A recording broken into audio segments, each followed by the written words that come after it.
So, the oil and gas industry, it's really at a crossroads. For decades, it's run on a pretty specific playbook, but you know what? The rules of the game have totally changed. In this explainer, we're going to dig into why digital transformation isn't just some corporate buzzword for this sector. It's actually the critical path to survival. All right, let's kick things off with a question that might sound a little out there. What could the oil industry possibly have in common with the tobacco industry? I know, it seems like a stretch, but trust me, the answer gets right to the very heart of the existential threat that oil and gas is facing today. So why is this transformation so incredibly urgent? Well, first up, we've got to get our heads around why the old way of doing business is just fundamentally broken. The industry is staring down a perfect storm of new, permanent pressures. You see, for decades, this industry has lived and died by these huge, dramatic boom and bust cycles. But the old playbook for surviving a downturn, squeeze your suppliers, slash the budget, and wait it out, that's just not going to cut it anymore. This time, the pressure isn't cyclical. It's this relentless, flattening force coming from all sides, from renewable energy to global decarbonization efforts. Okay, pressure number one, unrelenting cost pressure. Investors and lenders, they are no longer giving the industry a free pass. They're demanding better, more consistent cash flow, period. And that forces companies to find savings in literally every single corner of their operations. Next, think about this. Remember all that talk about peak oil, the fear that we were about to run out? Well, that whole story has completely flipped on its head.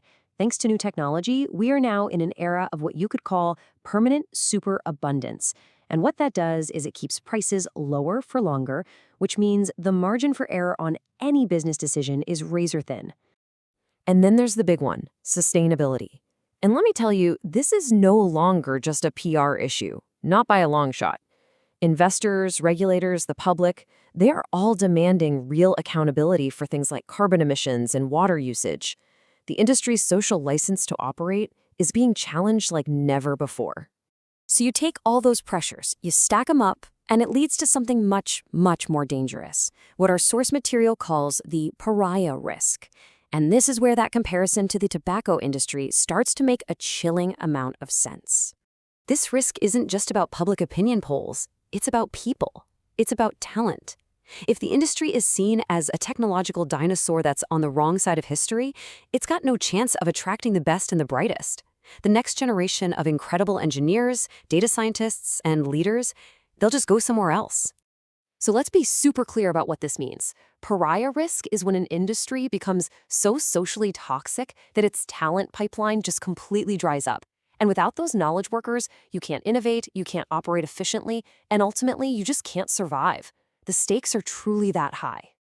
Okay, so if the biggest threat is a full-blown talent crisis, how do you fight back? Well, you have to become an industry that people want to work for. And that means a massive all-in pivot to digital. But it's not as simple as just flipping a switch, because the industry is basically dealing with two completely different worlds. And this is really the heart of the challenge. On one hand, you have brownfield assets. These are the existing wells, pipelines, and refineries that make up something like 80 to 90% of global capacity. They were built decades ago, long before the digital era. On the other hand, you have greenfield assets, brand new projects that can be designed to be digital from the ground up. The real problem is trying to retrofit all of that massive, aging brownfield infrastructure. There's this quote that just nails it perfectly.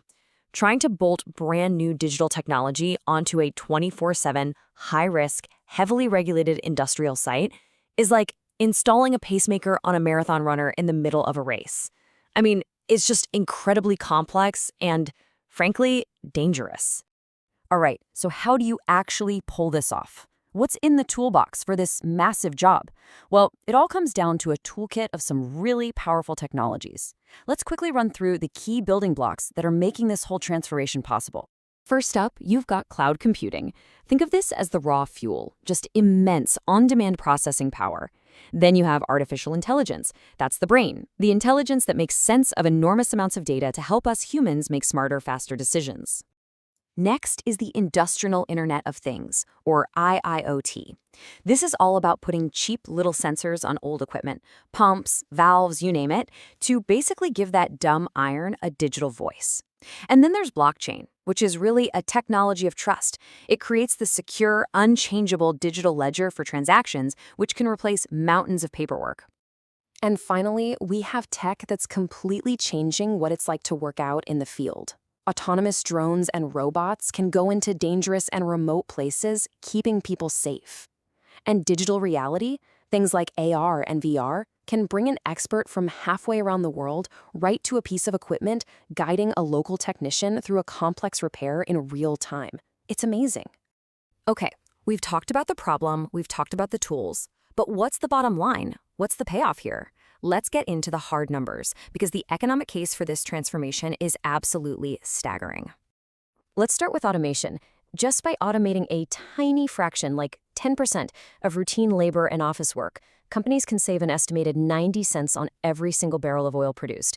Now, multiply that by millions of barrels a day, and you start to see the immense scale of these savings. Now, get this. Engineers are spending up to 40% of their time not engineering, but just finding and correcting bad data. They're basically acting as data janitors. By creating a single source of clean, reliable information, companies reclaim all that lost productivity, and that adds up to $1 per barrel saved. Another huge key is adopting what's called a manufacturing mindset. Basically, instead of treating the complex process of drilling wells like a one-off custom job, you treat it like a repeatable, data-driven assembly line. Some companies have used this to go from drilling 1 well a week to 7, saving 40 cents a barrel along the way. And the savings really start to stack up when you combine these technologies. For instance, using AI to optimize energy use can cut consumption by 20%. Using blockchain to get rid of all that back-office paperwork can slash those costs in half.